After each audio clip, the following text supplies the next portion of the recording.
Hello friends, welcome to KP online study, जहाँ पर हम करंट अफेयर्स और जनरल नॉलेज की क्वेश्चंस और आंसर्स करते हैं जो आपकी एग्ज़ाम के लिए और आपकी नॉलेज दोनों के लिए इम्पॉर्टेंट रहते हैं।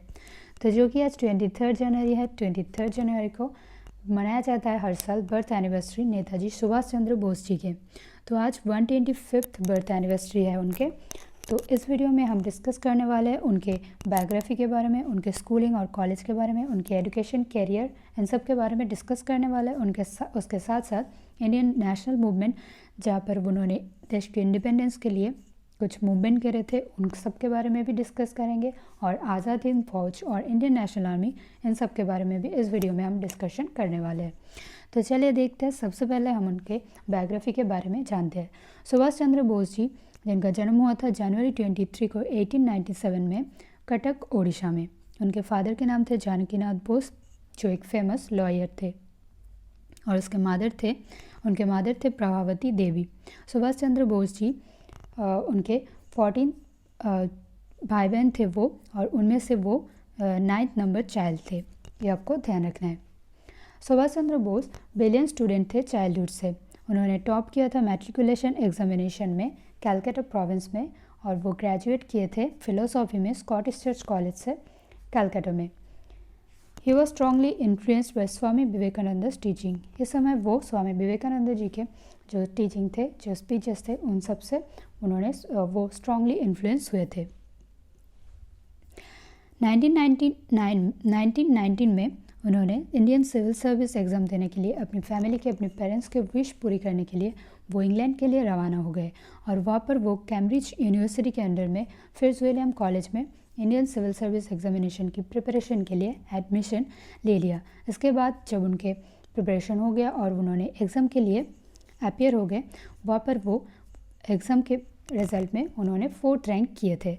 इसके बाद उनको जॉब मिल गया इंडियन सिविल सर्विस के एग्ज़ामिनेशन में, लेकिन वो ब्रिटिश गवर्नमेंट के अंडर में वर्क करना नहीं चाहते थे और उन्होंने रिफ्यूज़ कर दिया वर्क करने को। इसलिए 1921 को उन्होंने उस जॉब से रिज़ाइन दे दिया और इंडिया वापस आ गए।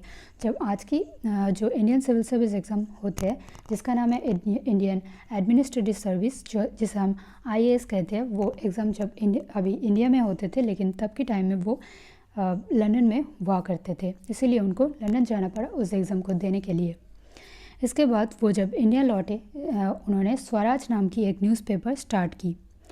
तो इस न्यूज़पेपर के बारे में आपको ध्यान रखना है। इस न्यूज़पेपर को बनाया गया है बंगाल प्रोविंशियल कांग्रेस कमेटी की प्रमोशन करने के लिए, और बंगाल में ये न्यूज़पेपर बहुत फेमस भी हुए थे। तो स्वराज के बारे में आपको ध्यान रखना है। स्वराज न्यूज़पेपर किनके द्वारा स्टार्ट किया गया था? नेताजी सुभाष चंद्र बोस जी के द्वारा। ये आपके एग्ज़ाम के लिए बहुत इंपॉर्टेंट रहेगा। नेक्स्ट है, सुभाष चंद्र जी के मेंटर थे चित्तरंजन दास। तो सुभाष चंद्र जी के मेंटर के बारे में भी आपको ध्यान रखना है, जो थे चित्तरंजन दास, जो जाने जाते थे अग्रेसिव नेशनलिस्ट ऑफ बंगाल की। 1923 में Bose was elected as president of all India youth Congress. तो ये पॉइंट बहुत इंपॉर्टेंट रहेगा आपके एग्ज़ाम के लिए, कि एग्ज़ाम में बहुत बार पूछा गया है कि ऑल इंडिया यूथ कांग्रेस की प्रेसिडेंट के रूप में सुभाष चंद्र बोस को कब इलेक्ट किया गया था? तो ये 1923 को। इसके बाद उन्होंने एडिट किया फॉरवर्ड न्यूज़पेपर की एडिटर भी वो बन गए, जिस न्यूज़पेपर के फाउंडर थे चित्तरंजन दास। सुभाष चंद्र बोस ने वर्क किया CEO के रूप में कैलकाटा म्यूनिसिपल कॉरपोरेशन की, और इसके बाद उन्होंने 1924 को लेटर में इनको मेयर भी बनाया गया कैलकाटा म्यूनिसिपल कॉरपोरेशन की। यह भी आपको ध्यान रखना है कि वो कैलकाटा म्यूनिसिपल कॉरपोरेशन के अंडर में CEO के रूप में भी काम किए थे, और बाद में वो मेयर भी बने थे। 1925 को कुछ नेशनल मूवमेंट के वजह से सुभाष चंद्र बोस जी को अरेस्ट किया गया और उनको प्रेजेंट किया गया मंडला जेल में, जहाँ पर उनको ट्यूबरकुलोसिस भी हो गया था। 1927 में जब वो रिलीज़ हुए प्रिजन से, उसके बाद वो जनरल सेक्रेटरी बने कांग्रेस पार्टी की, और वॉक स्टार्ट की जवाहरलाल नेहरू जी के साथ में इंडिया की इंडिपेंडेंस मूवमेंट के लिए। दिसंबर 1928 को बोस ने ऑर्गेनाइज किया annual meeting Indian national Congress की, कहाँ पर? कैलकाटा में। और यहाँ पे इनका जो मेमोरेबल रोल था वो था जनरल ऑफिसर कमांडिंग की, जो कांग्रेस वॉलंटियर कॉर्प्स को कमांड करते थे। तो आपको ध्यान रखना है कि इन्होंने मेमोरेबल रोल किया था किसकी, जनरल ऑफिसर कमांडिंग की कांग्रेस वॉलंटियर की कॉर्प्स की कमांडर के रूप में। ये यहाँ पे एक पिक्चर है, आप देख सकते हैं Subhash Chandra Bose ji as general officer commanding Congress volunteer corps, इस रूप में आपको ये पिक्चर आपको यहाँ पे दिया गया है, आप देख सकते हैं। आगे देखते हैं, a little later Bose was again arrested and jail for civil disobedience. तो जब तब सिविल डिसोबीडियंस मूवमेंट चल रहा था और उनमें उन्होंने भी भाग लिया था, इसलिए उनको फिर से अरेस्ट किया गया। और इस अरेस्ट के बाद जब वो रिलीज़ हुए, इसके बाद मिड 1930s को वो ट्रैवल किया यूरोप में, और यूरोप में उन्होंने जाकर विज़िट किया इंडियन स्टूडेंट्स को से और यूरोपियन पॉलिटिशियंस से, जिनके अंदर बेनिटो मुसोलिनी भी थे, जिनके साथ उन्होंने मुलाकात की। इंडियन इंडिपेंडेंस के बारे में उन सब से उन्होंने डिस्कशन किया ताकि वो सब भी इस मूवमेंट में अपना अपना भाग ले। इसके बाद उन्होंने रिसर्च किया और एक बुक लिखा, द इंडियन स्ट्रगल, जिसका फर्स्ट पार्ट उन्होंने लिख लिया, जिनके अंदर कवर किया गया था कंट्री के इंडिपेंडेंट मूवमेंट के बारे में, जो 1920 से 1934 तक जो भी इंडियन इंडिपेंडेंट के लिए जो भी मूवमेंट हुआ था कंट्री के, उन सब के बारे में द इंडियन स्ट्रगल इस बुक में लिखा गया। तो ये बुक के बारे में आपको ध्यान रखना है, द इंडियन स्ट्रगल, ये बुक किनके द्वारा लिखा गया, ये आपको एग्जाम में पूछा जा सकता है, जिसका आंसर होगा सुभाष चंद्र बोस जी। और इस बुक के बारे में एक इम्पॉर्टेंट क्वेश्चन आता है, वो है ये बुक पब्लिश कहाँ पर हुआ था। तो ये जो पब्लिश हुआ था वो लंदन में 1935 को हुआ था। ब्रिटिश गवर्नमेंट के द्वारा इस बुक को इंडिया में पब्लिश नहीं किया गया, ये बुक पब्लिश हुआ लंदन में 1935 को। तो ये आपको ध्यान रखना है। 1938 को सुभाष चंद्र जी बने लीडर, स्टैचर नेशनल स्टैचर में लीडर बने, और वो एग्री भी हो गए कांग्रेस प्रेसिडेंट की नॉमिनेशन के लिए। जो हरिपुरा सेशन की जो कांग्रेस प्रेसिडेंट इलेक्शन होने वाले थे उसमें नॉमिनेशन लेने के लिए वो एग्री भी हो गए। और इसके बाद वो स्वराज के लिए ब्रिटिश गवर्नमेंट के खिलाफ खड़े हो गए, और वो चाहते थे कि इंडिया की एक आर्मी हो जो ब्रिटिश गवर्नमेंट की आर्मी के खिलाफ खड़े हो, और वार में उन वार से ये जो इंडिपेंडेंट है वो हम ले। लेकिन गांधी जी इस मत में उनके विचार की मतभेद हो गया, और वो सुभाष चंद्र बोस जी के अपोज हो गया। इनफैक्ट उन्होंने बोस की जो प्रेसिडेंसी है वहाँ पे भी उन्होंने अपोज कर लिया, और अपोज करके वहाँ पर वो उन्होंने पट्टभी सीतारामैया जी को उनके खिलाफ कांग्रेस की प्रेसिडेंशियल इलेक्शन में खड़े कर दिए। इसके बाद 1939 में सुभाष चंद्र जी इलेक्ट हो गए प्रेसिडेंट के रूप में इंडियन नेशनल कांग्रेस की।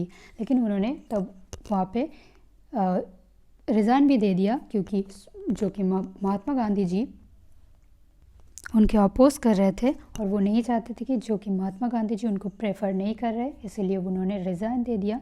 तो ये आपको ध्यान रखना है कि पट्टभी सीतारामैया जी 1939 में INC के प्रेसिडेंशियल इलेक्शन में सुभाष चंद्र बोस जी के अपोजिट में खड़े हुए थे।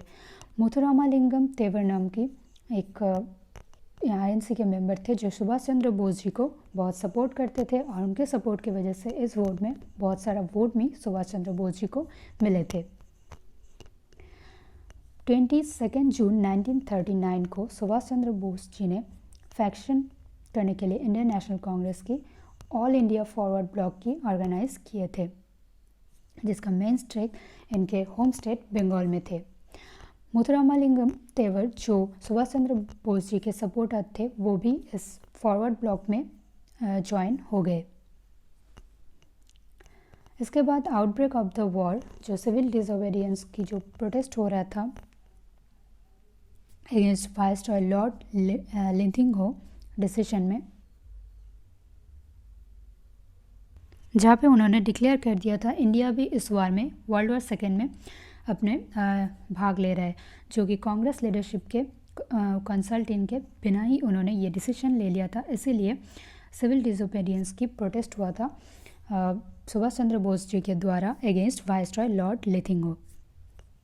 इसके बाद गांधी जी की जो नेसेसिटी थे उसकी वजह से बोस ने ऑर्गेनाइज़ किया कलकत्ता में एक प्रोटेस्ट, हॉलवेल मॉन्यूमेंट जो एक बहुत बड़ा मूवमेंट है, ये आपको ध्यान रखना है। हॉलवेल मॉन्यूमेंट जो हुआ था कलकत्ता में सुभाष चंद्र बोस जी के द्वारा, इस जो ये स्टूड किया गया था colonel of Dalhousie square to remove करने के लिए तो इस मूवमेंट के बारे में आपको ध्यान रखना है, हॉलवेल मूवमेंट। हॉलवेल मूवमेंट जो सुभाष चंद्र बोस जी के द्वारा किया गया, तो आपको ध्यान रखना है कहाँ पर किया गया, डालहौसी स्क्वायर में, कलकत्ता में। इसके बाद सुभाष चंद्र जी को फिर से जेल में डाल दिया गया और उन्होंने 7 डे की हंगर स्ट्राइक की वजह से उनको रिलीज़ भी कर दिया गया। इसके बाद सुभाष चंद्र जी जब वहाँ से रिलीज़ हुए, इसके बाद उन्होंने एस्केप कर गया जर्मनी में via Afghanistan and the Soviet union. Afghanistan और सोवियत यूनियन से वाया होकर उन्होंने वो जर्मनी पहुंच गए और जर्मनी जाकर उन्होंने स्पेशल ब्यूरो ऑफ इंडिया से अटैच हो गए, जहाँ पर जो रिस्पॉन्सिबल थे German sponsored Azad Hind radio के। तो आपको ध्यान रखना है कहाँ पर गए थे, वो जर्मनी में गए थे वाया अफ़गानिस्तान और सोवियत यूनियन होकर।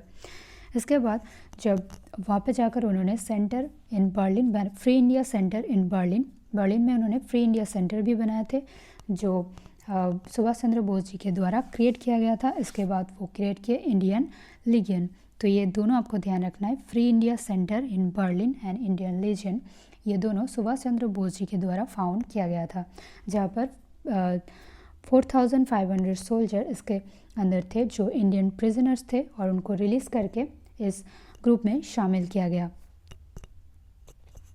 1943 में जर्मनी से सुभाष चंद्र बोस जी ने जापान के लिए लेफ्ट हो गए और जर्मन के एक सबमरीन से उन्होंने जापान के लिए लेफ्ट हुए और जापान जाके पहुँचे। तो इस सबमरीन के बारे में आपको ध्यान रखना है कि उन्होंने जर्मन से जापान के लिए सबमरीन को यूज़ किया था, जर्मन सबमरीन जिसका नाम था U-180। और इस सबमरीन को माना जाता है first only civilian transfer between 2 submarines in 2 different navies in world war 2। Indian national army जो कि इंडियन नेशनल आर्मी जो ब्रेन चाइल्ड थे जापानीज़ मेजर जो थे फुजीवारा, जो हेड थे जापानीज़ इंटेलिजेंस के, उनके द्वारा इंडियन नेशनल आर्मी बनाया गया था। इस इंडियन नेशनल आर्मी की फॉर्म्ड होने के बाद फुजीवारा और मोहन सिंह के डिस्कशन के वजह से दिसंबर 1941 को इंडियन नेशनल आर्मी की फॉर्मेशन हो गया। तो फर्स्ट इंडियन नेशनल आर्मी की फॉर्मेशन हो गया कब, 1941 को। इसके बाद प्रोविंशियल गवर्नमेंट की जो फ्री इंडिया की प्रोविंशियल गवर्नमेंट जिसका नाम दिया गया अर्जी हुकूमत आज़ाद हिंद, जो नेताजी सुभाष चंद्र बोस जी के द्वारा फॉर्मेशन किया गया। तो इस प्रोविंशियल गवर्नमेंट जो फ्री इंडिया की थी, यहाँ पर Azad Hind Indian provincial government की एस्टेब्लिशमेंट में एस्टेब्लिश हुआ था, जो जापानीज़ ऑक्यूपाइड सिंगापुर में 1943 में। तो जापानीज़ ऑक्यूपाइड सिंगापुर में इस प्रोविंशियल गवर्नमेंट की एस्टेब्लिशमेंट हुआ था 1943 में। ये आपको ध्यान रखना है कहाँ पर, जापानीज़ ऑक्यूपाइड सिंगापुर में। कब हुआ था, 1943 को प्रोविंशियल गवर्नमेंट जिसका नाम दिया गया था अर्जी हुकूमत आज़ाद हिंद, अर्जी हुकूमत आज़ाद हिंद। सुभाष चंद्र बोस जी इस गवर्नमेंट के लीडर थे और हेड ऑफ द स्टेट भी थे। इस गवर्नमेंट की जो आज़ाद हिंद नाम की जो गवर्नमेंट थी, इसकी अपनी करेंसी कोड और सिविल कोड भी थे और यहाँ पे कुछ इंडियंस भी एग्जिस्ट करते थे जो ब्रिटिश रेजिमेंट्स के में अपनी एग्जिस्टेंस बनाए रखे थे और ब्रिटिश आर्मी के खिलाफ इन्होंने काम की, इंडिपेंडेंस के लिए स्ट्रगल की। यहाँ पर आप देख सकते हैं ये जो प्रोविजनल गवर्नमेंट थे, इसका स्टेटस यहाँ पर दिया गया है पपेट गवर्नमेंट। और यहाँ पे जो कैपिटल थे वो थे पोर्ट ब्लेयर, जो प्रोविजनल कैपिटल थे, और कैपिटल इन एक्साइल थे रंगून, सिंगापुर एंड टोक्यो। और यहाँ पे कॉमन लैंग्वेज थे हिंदुस्तानी, गवर्नमेंट थे provincial government, head of the state and prime minister थे सुभाष चंद्र बोस जी। और ये स्टार्ट हुआ था 1943 से 1945 के बीच ये प्रोविजनल गवर्नमेंट की एस्टेब्लिशमेंट हुआ था।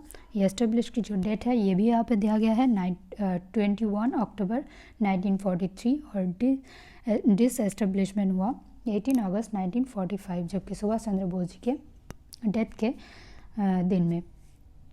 ये यहाँ पे फ्लैग देख सकते हैं जो उस समय उस प्रोविजनल गवर्नमेंट के अंडर में ये फ्लैग चुना गया था और इसका जो मोटो थे वो थे यूनिटी, फेथ एंड सेक्रीफाइस, और एंथम थे शुभ सुख चैन। तो ये आपको ध्यान रखना है।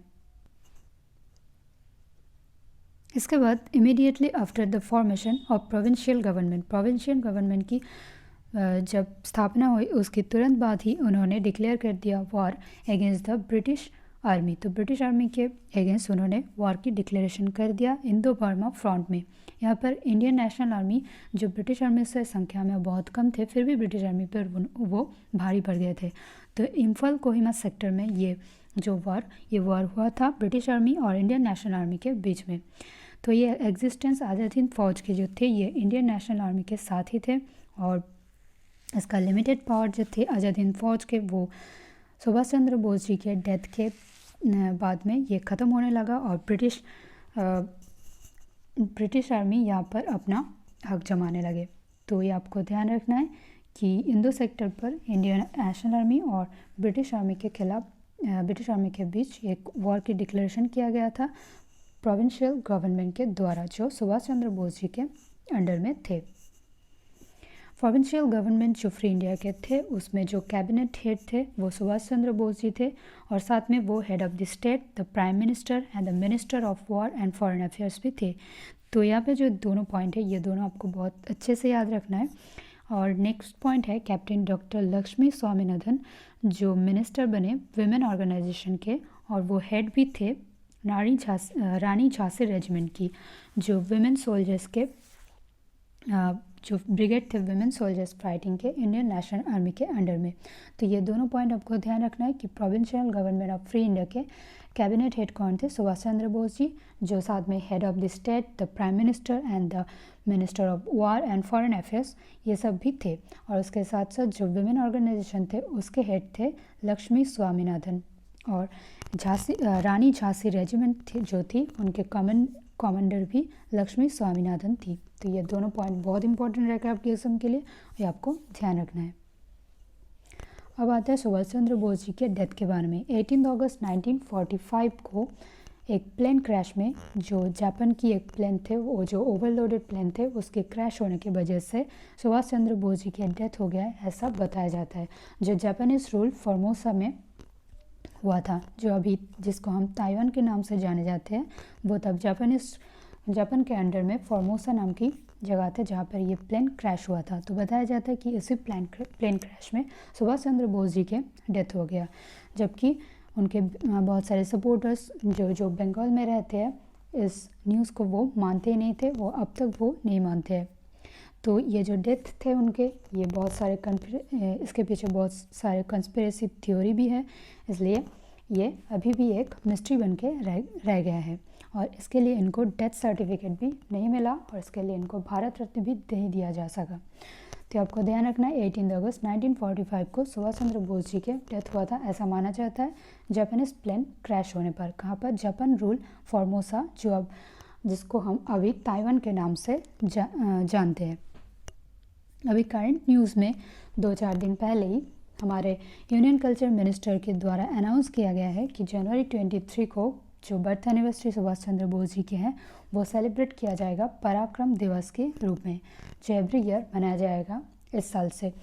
तो इस साल जो 2021 की जो आज की जो दिन है, आज से वो मनाया जाएगा पराक्रम दिवस के रूप में हर साल। तो आपको ध्यान रखना है, एग्ज़ाम में आने वाले जो भी एग्ज़ाम है आगे आपकी उन सब में पूछे जाएंगे। बहुत इंपॉर्टेंट रहेगा कि पराक्रम दिवस के रूप में कौन से दिन को चुना गया है। तो जनवरी 23 जो सुभाष चंद्र बोस जी के बर्थ एनिवर्सरी डेट होते हैं, उस दिन पर हम पराक्रम दिवस मनाएंगे इस साल से। आगे जो भी जितने साल भी मनाया जाएगा आगे जब भी, तो ये पराक्रम दिवस के रूप में ही मनाया जाएगा, ये आपको ध्यान रखना है। तो जनवरी 23 को पराक्रम दिवस के रूप में मनाया जाएगा हर साल। तो वीडियो कैसा लगा? अगर आपको अच्छा लगे तो इससे कमेंट ज़रूर कीजिए और शेयर कीजिए वीडियो को, और लाइक करना मत भूलिए, और चैनल को सब्सक्राइब कीजिए ताकि आपको आगे की जो भी नोटिफिकेशन है वो मिल जाए। तो आज के लिए इतना ही रखते हैं। Thank you so much.